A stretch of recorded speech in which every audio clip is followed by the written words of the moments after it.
"Turn the car around, now," my husband whispered during field service. I trusted Jehovah's guidance through him, and it saved us. When I found out why, I never saw our congregation the same way again. The morning had started like any other Saturday. Coffee at 5:30, personal study at 6, meeting for field service at 9. I'd ironed my modest floral dress the night before, the one that hit exactly at the knee, not a centimeter higher. David had his suit laid out, the navy one with the tiny pinstripe that made him look like the elder he'd been working toward becoming for 3 years. Our territory map was highlighted in yellow, the knotted homes from last week marked in pencil. Everything organized, everything planned, everything exactly as it should be. We were partnered with Brother Mitchell and Sister Caroline, the pioneering couple everyone admired. 60 hours a month in service, never missed a meeting, always had their watchtower underlined in 3 different colors. Their car smelled like peppermint and leather cleaner. We'd been assigned the rural territory, the one with long driveways and dogs that weren't always friendly. But it was peaceful out there, and the people who answered their doors were usually polite, even if they weren't interested. We'd been out for 2 hours, placed 3 magazines, had one really good conversation with an elderly man about the resurrection hope. Normal morning. Good morning. The kind that makes you feel like you're doing something meaningful, even when most doors don't open. We were heading to our last street before lunch break when David grabbed my arm. Not hard, but firm. Urgent. "Turn around," he said, voice barely above a whisper. "Now." Brother Mitchell was driving, humming Kingdom melodies under his breath. He glanced in the rearview mirror. "Something wrong, Brother David?" "Pull over," David said. His face had gone pale, that grayish color he got when his blood sugar dropped. But this wasn't that. This was something else. "Please. We need to go back." Sister Caroline turned in her seat, her perfectly styled hair catching the light. "Are you feeling sick?" "There's a gas station about a mile ahead." "No," David said. "Turn around. Please. Now." I'd never heard him sound like that. Desperate, afraid. In 12 years of marriage, through 2 miscarriages, through his mother's death, through the time we almost lost the house, I'd never heard that particular tone. Brother Mitchell pulled into someone's driveway to turn around, muttering something about maybe calling it a day anyway. The silence in the car was thick, uncomfortable. Nobody asked questions. In our faith, when a brother feels moved by the Spirit, you listen. You trust. We drove back the way we came, past the elderly man's house, past the house with the aggressive German shepherd, past the cluster of mailboxes where the road split. David's hand found mine and squeezed. His palm was sweating. When we got back to the Kingdom Hall parking lot, David practically jumped out of the car. "I'm sorry," he said to Brother Mitchell. "I'll explain later. We need to go." He didn't wait for a response. Just walked quickly to our car, me trailing behind, feeling the eyes of Sister Caroline boring into my back. The second we were in our car, doors closed, David put his head on the steering wheel and started shaking. "David!" I touched his shoulder. "What happened?" "What's wrong?" He looked up at me, and there were tears in his eyes. "I don't know how to explain this," he said. "But we couldn't go down that road. We couldn't." "Why?" He shook his head. "I just knew. The same way I knew to marry you. The same way I knew we needed to move congregations 3 years ago. I just knew." That night, we found out why. It was on the news. A traffic stop gone wrong on rural Route 47, the exact road we'd been heading toward. The exact time we would have been there. 4 people detained. Drugs found. Weapons found. But that wasn't the part that made my blood run cold. The house they were leaving from, the one at the end of that rural road, was on our territory map. We'd knocked on that door the week before. A young man had answered, polite but firm. Not interested, but he'd taken note of when we said we'd be back the following Saturday. He'd been expecting us. The investigation revealed more over the following days. The house had been under surveillance for months. Major drug operation. The kind that makes national news. The kind where people disappear. The residents had been growing increasingly paranoid, increasingly violent. The week we'd knocked, they'd been sure we were undercover cops. They'd spent the next 7 days planning what they'd do if we came back. I won't write the details here. I can't.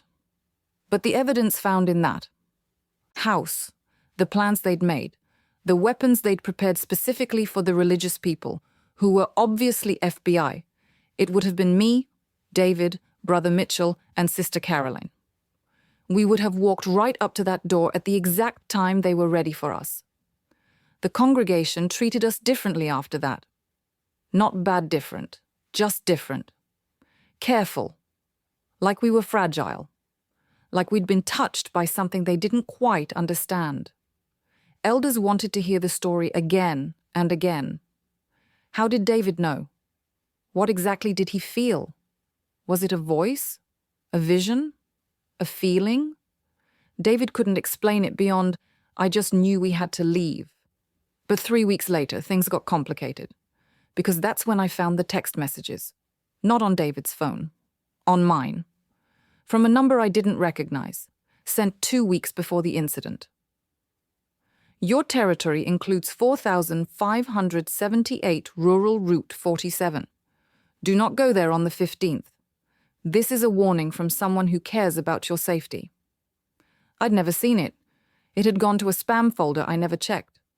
But David had been holding my phone that morning while I drove. David had seen it. David had deleted it from the main inbox but hadn't known about the spam folder. When I confronted him that night, he broke down completely. I couldn't tell you, he said. I couldn't tell anyone. Who sent it? I don't know. I really don't. But if the elders knew, if anyone knew I'd gotten a warning and acted on it, they'd want to know why someone was warning us. They'd want investigations. They'd want to involve the police, the circuit overseer, everyone. So you lied. I protected us, he said. I protected all of us. And isn't that what headship is about? Making the hard decisions? I stared at him. This man I'd shared everything with. This man who'd held me through the worst moments of my life. This man who'd just admitted to lying to me, to our friends, to our spiritual leaders. But you let everyone think it was divine intervention, I said. You let them think Jehovah spoke through you. Maybe he did, David said. Maybe he used that text. Maybe he made sure I saw it. We don't know how he works. That's when something cracked inside me. Not my faith exactly, but my faith in the people around me. Because over the next few months, I started noticing things. Small things. The way Elder Harrison's construction company only hired brothers. The way Sister Patterson's daughter got disfellowshipped for the same thing Elder Martin's son got privately reproved for. The way money from the Kingdom Hall renovation fund went to a contractor who happened to be Elder Thompson's brother-in-law. The way certain families always got the good territories, the rich neighborhoods where people actually donated. The way certain sisters were never allowed to participate in demonstrations, even though they were better speakers than the ones chosen. I'd always noticed these things, I realized. I just explained them away. Imperfect people in a perfect organization. That's what we always said. But David's lie had removed something from my eyes. A filter, maybe. Or just the desperate need to believe that everything was exactly as it appeared. 4 months after the incident, I was sitting in the Kingdom Hall during the Watchtower study. The paragraph was about trusting spiritual guidance, following the faithful and discreet slave without question. Brother Mitchell was commenting, talking about David's experience, how it proved that Jehovah protects those who trust him completely.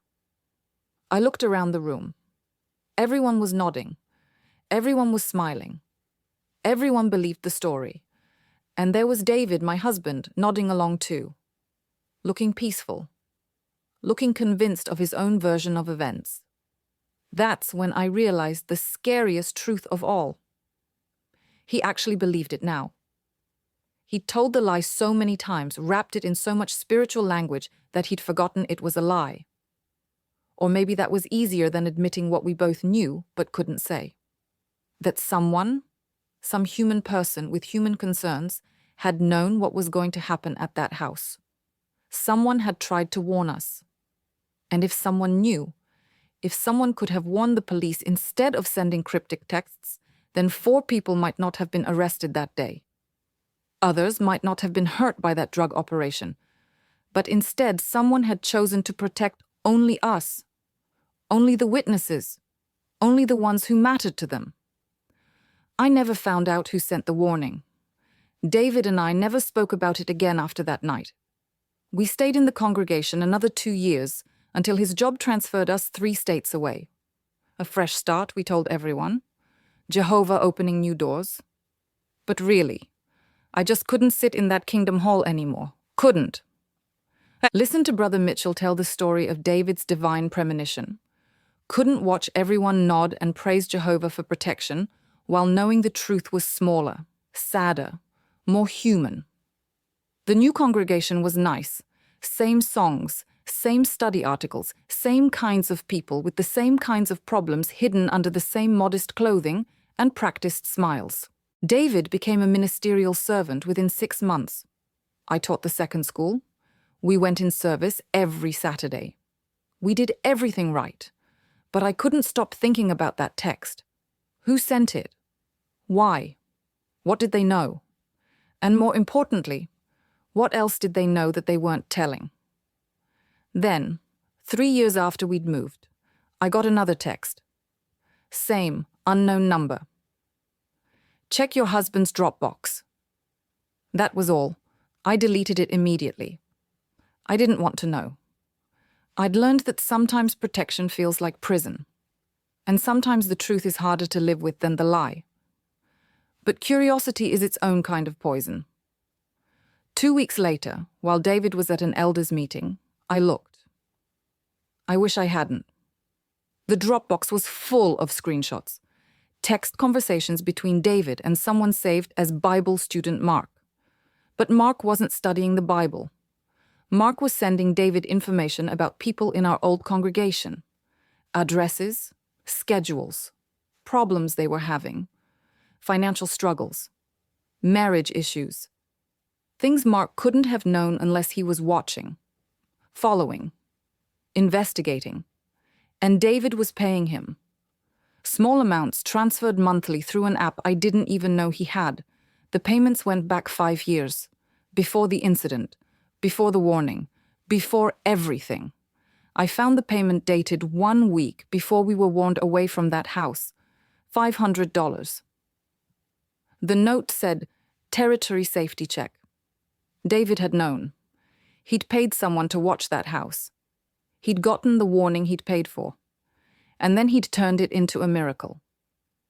I sat there in our quiet house, in our perfect little believing community, surrounded by Watchtower magazines and Kingdom Melodies CDs and pictures from assembly halls. And I laughed. Actually laughed. Because what else could I do? Confront him? Leave? Tell the elders? Who would believe me? And even if they did, what would it change? The organization would continue. The meetings would continue. The field service would continue. Brothers would still become elders based on hours reported and visibility maintained. Sisters would still smile and submit and pretend their opinions didn't matter. Families would still shun their children for asking the wrong questions. And somewhere, in some congregation, another brother would claim divine intervention when really he'd just paid for inside information. I stayed another year. I don't know why. Maybe because leaving felt like admitting something I wasn't ready to admit. Maybe because I had nowhere else to go.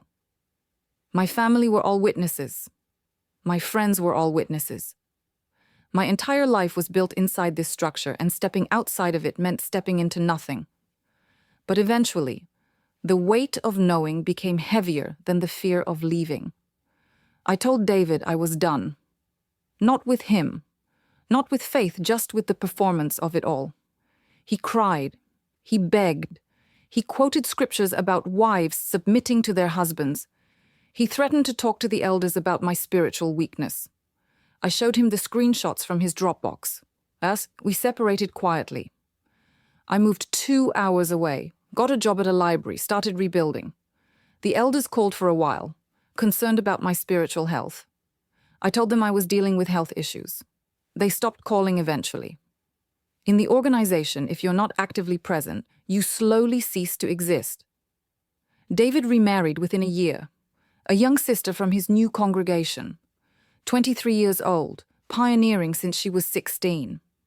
I saw the announcement on Facebook. She looked happy, convinced, the way I used to look. Sometimes I drive by Kingdom Halls in my new town. I see the families walking in, Bibles and tablets in hand, children in their best clothes, everyone smiling that practiced smile. And I think about that morning in the car, David's urgent whisper, the turn that saved our lives. Was it really divine intervention? Was it human manipulation? Does it matter? We're alive. That's what everyone said afterward. Jehovah protected you. You were saved for a purpose. But sitting here now, 5 years later, in my small apartment with its houseplants and secular books and worldly friends who love me without conditions, I think maybe the real salvation came after. When I stopped needing to believe in miraculous protection. When I stopped needing to explain away the inconsistencies. When I stopped needing to trust anyone's guidance but my own. The truth about that morning is layered, complicated, partially known and partially hidden, like most truth, like most faith, like most protection that comes with a price we don't realize we're paying until the bill comes due. I never found out who Mark really was. Private investigator probably. Maybe ex-law enforcement. Maybe just someone who knew how to watch and wait and charge nervous elders for peace of mind. It doesn't matter anymore. What matters is that I learned something that morning that took me years to understand. Sometimes when someone says they're protecting you, they're really protecting themselves. Sometimes when someone claims divine guidance, they're really claiming plausible deniability. And sometimes the most dangerous place you can be is in a car full of believers, heading toward a truth that nobody wants to acknowledge. But here's the thing I've learned since leaving. The world outside isn't more dangerous than the world inside. It's just more honest about its dangers. No one out here claims divine protection while paying for private intelligence. No one out here tells me to trust their guidance over my own instincts. No one out here asks me to explain away what I can see with my own eyes. The friends I have now, they don't love me because we share the same beliefs or attend the same meetings or report the same hours. They love me because of who I am, messy and uncertain and figuring it out as I go. They know about my past, about the congregation, about the morning David told everyone God spoke through him. They don't judge. They just listen. And when I told my therapist the whole story, about the text, about the lie, about the Dropbox, about everything, she asked me one question that changed everything. What would have happened if David had just told the truth from the beginning? I thought about it for weeks. The truth was, nothing bad would have happened. The elders would have been concerned about the mysterious text, maybe investigated, maybe been more careful about that territory. 4 people still would have been arrested. We still would have been safe. The only difference would have been that David wouldn't have become the brother who heard from Jehovah. He wouldn't have gotten the respect, the privileges, the fast track to elder status that came from being touched by the divine. The lie hadn't protected us. It had promoted him.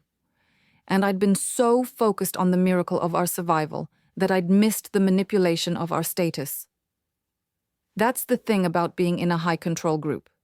You get so used to explaining away the human behaviors of supposedly spirit-directed men that you forget humans are exactly what they are. Flawed, frightened, desperate for meaning and control and significance. David wasn't evil. He was just human in a system that demanded he be more than that. And when he couldn't be, he pretended. And when he pretended long enough, he forgot he was pretending. I think about Sister Caroline sometimes, with her perfect hair and pioneering hours. I wonder if she ever questions the story. I think about Brother Mitchell, humming kingdom melodies, believing so completely in the protection of the faithful. I wonder if his faith would survive what mine couldn't. I think about that young man in the house on rural Route 47, convinced we were FBI, planning violence against people whose only crime was knocking on his door with magazines. I wonder what made him so paranoid, so angry, so ready to hurt strangers. And then I realize he and David weren't that different. Both were men who felt threatened. Both were men who thought they were protecting something. Both were men who chose violence, even if David's was just violence against the truth. The last time I saw anyone from the congregation was 2 years ago. I was at a grocery store 3 towns over when I heard my name. Sister Patterson, buying organic vegetables and gluten-free bread. She looked at me like I was a ghost. "Rachel," she said, "I heard you were struggling." That's the word they use for people who leave. Struggling. Like faith is the only thing keeping us upright. "I'm doing well," I said. And I was. I am. She looked at my cart. Wine, birthday cake mix. Normal things that weren't normal in our world. "We miss you," she said. But her eyes said something different. Her eyes said I was dangerous now. Contagious. A walking cautionary tale. "Tell everyone I said hello," I said, knowing she wouldn't. And that was it. The last connection severed not with anger or drama, just with the quiet recognition that we lived in different worlds now. Hers, where divine intervention explained everything, and mine, where human choices had human consequences. I still have the screenshots from David's Dropbox. I've thought about sending them to the elders, exposing the truth about that morning. But what would be the point? They'd find a way to explain it away. Satan testing us. David being imperfect but still used by Jehovah. The truth being delivered through human means but still being divine truth. That's the thing about needing to believe. You can make anything fit the narrative if you try hard enough. Sometimes I dream about that morning, but in my dreams, we don't turn around. We drive to that house. We knock on that door. And nothing happens. Because in my dreams, there was never any danger. Just a paranoid kid with too many guns and too much fear, and 4 religious people with too much faith and too little sense. In my dreams, it's all just mundane human mess. No divine intervention, no protection, no meaning beyond what we assign to it. But then I wake up and remember. The danger was real. The warning was real. The lie was real. All of it happened exactly as it happened. And I survived, not because God protected me, but because one human being paid another human being to watch a house that turned out to be dangerous. That's it. That's the miracle. Money exchanged for information that saved 4 lives. The rest is just storytelling. But isn't that what faith is? The stories we tell ourselves to make sense of chaos? The patterns we impose on randomness? The meaning we create from coincidence? I don't blame anyone for needing those stories. I needed them too, for 40 years. They kept me safe in their own way, gave me structure and community and purpose.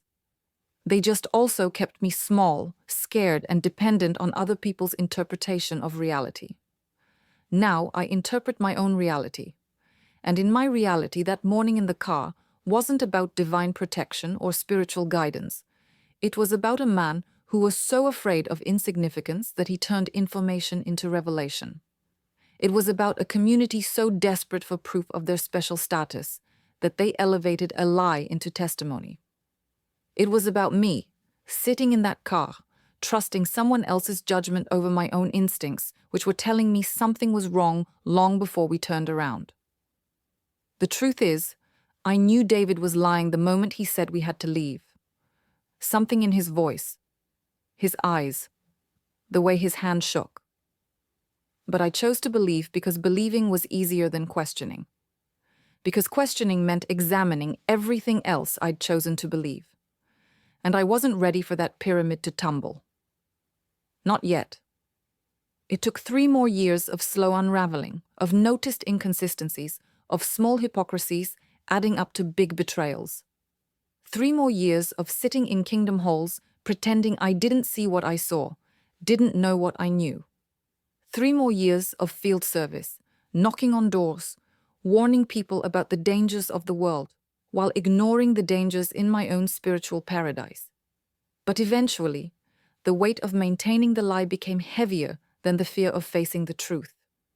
And the truth was simple. We were just people. All of us. The elders, the pioneers, the governing body, everyone. Just people making human choices and claiming divine authority. Just people protecting their own interests while preaching self-sacrifice. Just people afraid of death, desperate for meaning, clinging to the promise of a paradise while creating hell for anyone who questioned the path to get there.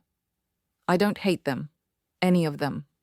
Not even David, who's probably telling some new version of that story to his new wife, adding details that make him sound even more faithful, even more protected, even more chosen.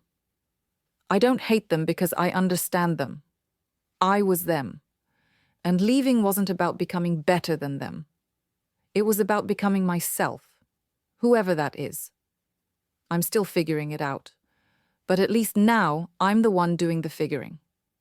No divine guidance needed, no spiritual headship to submit to, no congregation to approve or disapprove.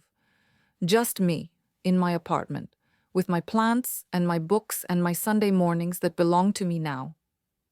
Sometimes I miss the certainty, the absolute knowing that comes with absolute faith. The comfort of having every question answered, even if the answers don't quite make sense. The community that loves you, as long as you don't think too hard or ask too much or step too far outside the carefully drawn lines. But mostly, I'm grateful. For the leaving. For the learning. For the life I have now that's smaller in some ways but infinitely larger in others. And yes, even for that morning in the car. Because without it, I might never have seen the cracks in the foundation. Might never have questioned the story. Might never have found my way out of a truth that was killing me slowly, one meeting at a time. So thank you, David, for lying to me. Thank you for showing me that divine intervention looks exactly like human manipulation if you're willing to look closely enough. Thank you for the lesson in how protection can become control, how faith can become fear, how love can become leverage. I learned more from your lie than I ever did from any Watchtower article. The last thing I'll say is this. If you're reading this and you're still in, still believing, still trusting someone else's guidance over your own instincts, I'm not here to convince you to leave. That's your journey, your choice, your life. But if you're reading this and something resonates, if you've noticed the inconsistencies, felt the cognitive dissonance, wondered why the truth needs so many explanations and revisions and clarifications, just know you're not alone. You're not crazy. You're not spiritually weak. You're just human, noticing human things in an organization that claims to be more than human. And that's okay. It's more than okay. It's the beginning of freedom. But freedom is terrifying when all you've known is the cage. So take your time. Question quietly. Research carefully. And when you're ready, if you're ever ready, know that there's life outside. Different life. Harder in some ways, easier in others. But life that's yours to interpret, yours to navigate, yours to find meaning in or not. Life without Wednesday night meetings and Saturday morning service, and Sunday talks about submitting to headship. Life where you can trust your own voice, even if it's just whispering, turn the car around, because something doesn't feel right. And you don't need anyone's permission to listen. Thanks for reading this far. I know it's long. I know it's complicated. But that morning in the car changed everything for me. Just not in the way everyone thought. It wasn't divine protection that saved me. It was human deception that freed me. And maybe that's its own kind of miracle. The kind where you save yourself by finally admitting you need saving from the very people claiming to protect you. If you've had similar experiences, feel free to share them in the comments. Or don't. Sometimes the most powerful stories are the ones we keep to ourselves until we're ready to tell them, until we're sure our voice is our own, until we can trust ourselves to know the difference between divine guidance and human manipulation. Because once you know that difference, you can never unknow it. And that's when the real journey begins.